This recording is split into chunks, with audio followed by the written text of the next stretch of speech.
Time for business news with Richard Southern. And Richard, we've seen several retailers pack up and close up shop lately, but some chains are actually doing very well. We're talking about Dollarama. Here's a company, Melissa, doing so well, and it's really because I think inflation has been so hot that Canadians are looking for a bargain, and they have flocked to this discount chain. Dollarama today posted earnings that were up a whopping 27% year on year. Sales jumping almost 17% to more than $5 billion just for the last 3 months alone. It's so-called consumables category doing well, that kind of being the food. This chain has expanded its food aisle in recent years, offering more pantry items like instant noodles and tuna and cereal. That has been a winner.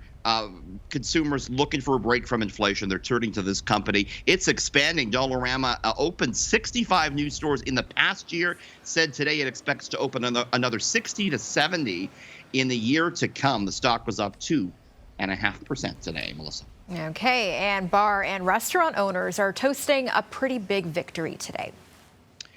This was in the budget yesterday. We were actually talking about it a few days ago here on the Business Report, how the alcohol excise tax was set to go up 6.5% on April 1st, the biggest jump for that in 40 years. It's kind of tied to inflation.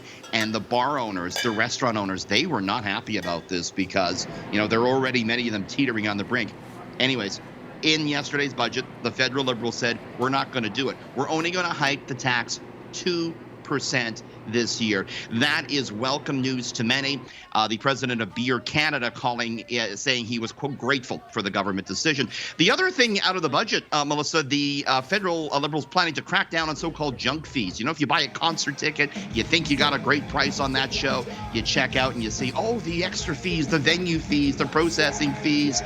Government looking to get rid of that. Right now, it's nothing more than a statement. There's no details on how they plan to do it, but the feds, the U.S. federal government also planning to get rid of so-called junk fees on airfares and all that. So maybe we'll see some movement on those mystery charges none of us like. Okay, and then finally, an iconic soft drink brand is getting a brand new look.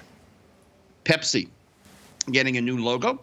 I'll show it to you. Tell me what you think. I guess it's kind of maybe a bit of a throwback to the 90s. What do you think? Yeah, a little bit. It looks quite similar to what they have a little bit, but yeah, kind of more retro, I guess, in a way. When you're basically just selling sugar water like the Coca-Cola guys are, well, the logos mean a lot. The advertising means a lot, right? When you're just selling something that simple. This logo by Pepsi meant the company says to point to its zero sugar line. It's enacting some of the colors used on that. Zero sugar soda is a big part of what these companies are doing going forward, Melissa. Okay, very cool.